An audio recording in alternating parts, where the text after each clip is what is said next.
Good day everyone and welcome to NQA Law Channel, your legal ally, where we share relevant information for your daily protection. Welcome to our episode 6. For this episode, we will be tackling one topic request from no less than my own father, Attorney Orlando P. Quiachon. Hi Pa! Shout out to you and my brother Stephen.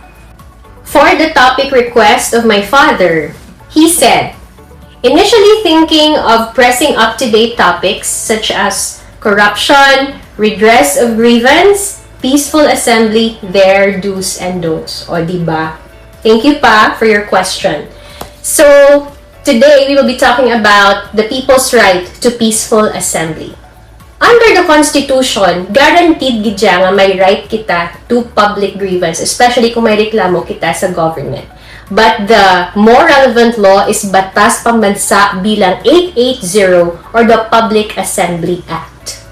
Under this law, we can peacefully protest as long as we are within the legal parameters. For example, if we will protest in public parks, we need to apply for a permit.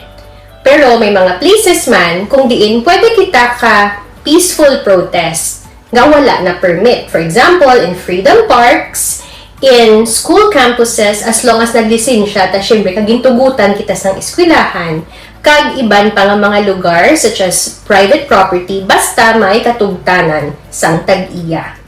So, anong relevancy ni subong? Syempre, di ba, kabaluman kita sang national scope sang corruption sa Philippines. Ang promisa, hindi bala before magpasko ako, no, may mapriso na. So, wala kita kabalo kung kamusta na ang development sa mga kaso.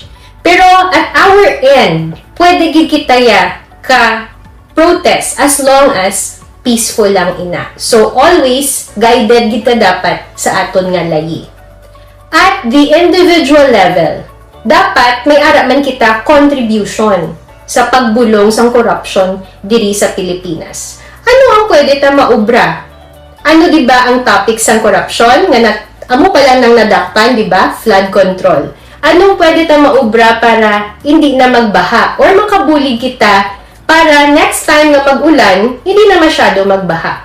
Ang akong lang gid pinaka-simple nga abiso, kabay pa, hindi na kita mag-littering. Please stop littering kag ibutang ang basura sa intsakto nga basurahan.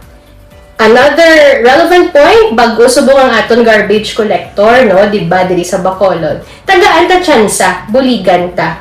Kay kung mahulat lang kita sa gobyerno para sa solusyon, medyo madugay-dugay na. So at your level, I believe you can support the process of solving corruption here in the Philippines.